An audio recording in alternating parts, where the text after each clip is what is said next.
It never occurred to me that the men and the women who have been injured by virtue of service to country in defense of the Constitution of the United States would not be properly cared for. But that is, in fact, what the case is today.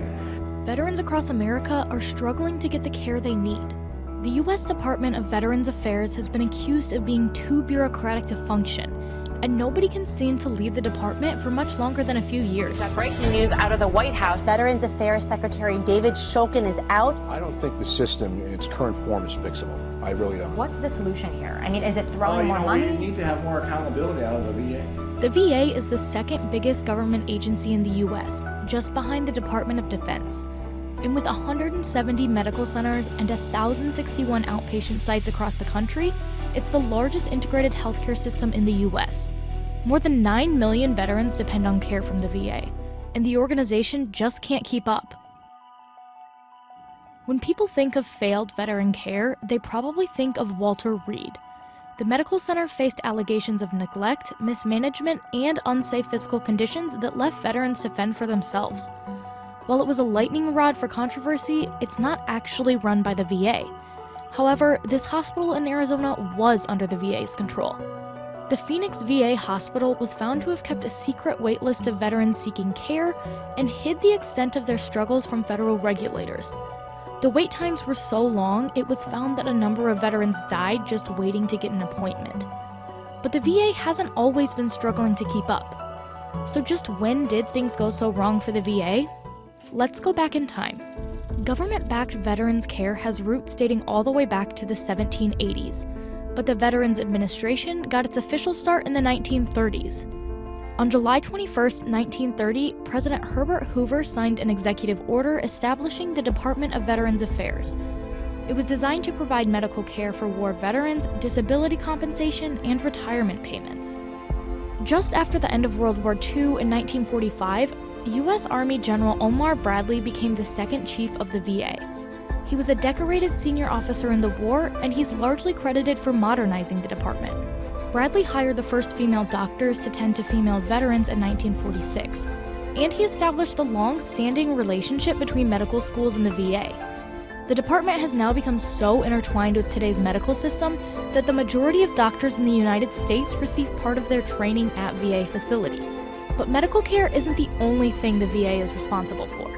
A large part of it is compensation for disabilities and benefits for surviving family members.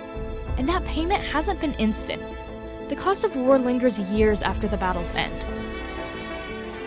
President and Mrs. Johnson are among those who are on hand to greet 18 wounded soldiers evacuated from Vietnam. In fact, payments for the Vietnam War are still being processed today. When veterans come home from war, they're not only faced with adjusting to civilian life, they need to gear up for another battle, only this is a legal one. There's a massive backlog of veterans waiting to receive their benefits. The backlog peaked in March 2013 with 611,000 unresolved claims. That means more than 600,000 veterans waited more than 125 days to get an initial decision on their claim. If they want to appeal that decision, that's a whole other process that in many cases can take more than 5 years. This is Jim Vale. He's helped veterans through the benefits claims process for more than 10 years. And for those who aren't well versed in the ins and outs of the American legal system, it can be a very overwhelming process. Just look at this old workflow chart. So yeah, a lot of veterans or service members, when they come out of service, they're surprised when they encounter the VA, and so it's like I said, it's very important to have a representative. In 1988, President Reagan made the VA a full cabinet-level department, a move the VA itself calls the pinnacle of the organization's evolution. In 2001, the VA implemented another major staffing increase. Following September 11th, the VA bumped its staff from 200,000 employees to 350,000. But that increase hasn't been enough. The US is currently 17 years into a war in Afghanistan, and the need for veterans care is not going away. Even with such a massive healthcare network, the demand for care is much higher than the supply. In 2016, the VA tried to solve the backlog problem by implementing something called case flow certification. It's essentially a digital system to help manage the backlog of benefits claims. The numbers have generally decreased, but as of 2018, there are still more than 83,000 benefits claims on the VA's backlog.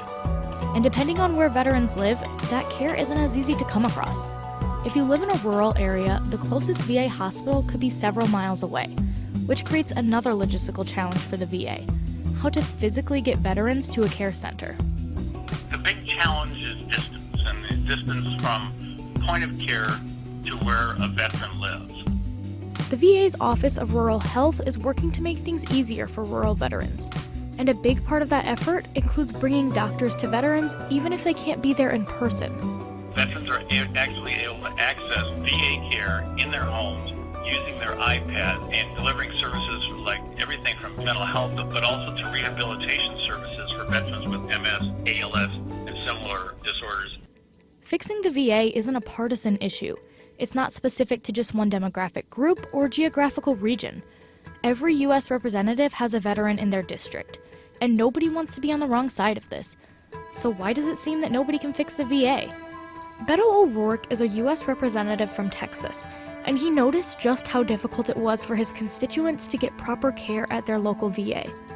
And I remember distinctly in January of 2012 knocking on a gentleman's door who told me that he'd just gotten off the phone with the VA, and they had told him to call back next year, 12 months away, because all their appointments for 2012 had been filled, and this was in January. In 2015, O'Rourke came up with his own fix to the VA, at least in his own district at the El Paso VA hospital. And so far, it's been a success. We really have a problem, and if we don't meet that crisis with the urgency that it demands, then I'm afraid it's only going to get worse. Today, the VA is under intense scrutiny for both its budget and its operations. The organization has been plagued by extravagant, careless, and seemingly contradictory spending. In one case, the government rented 3 in-home use hospital beds for almost $875,000. If the VA would have just bought those beds, it would have cost $21,000. On March 28, 2018, Trump announced he was firing VA Secretary David Shulkin. He initially nominated White House physician Ronnie Jackson to take his place. Jackson was criticized for his lack of administrative experience by both lawmakers and veterans groups. And he eventually withdrew himself from the running after allegations that he drank on the job and improperly handed out prescription medications. In the interim, Robert Wilkie is working as the acting secretary. But whoever takes over the secretary's seat will have a long list of shortcomings to address. Some think the answer is to privatize the agency, though not everyone thinks that's a good idea. Just after he was fired, Shulkin wrote an op-ed in the New York Times saying privatizing the VA is, quote, a terrible idea, and that it could end up hurting veterans. The debate over how to handle the VA isn't going away anytime soon, and the future of the well-being of veterans in the U.S. depends on it.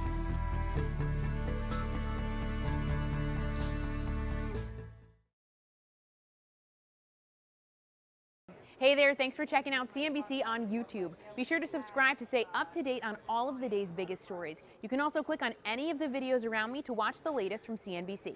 Thanks for watching.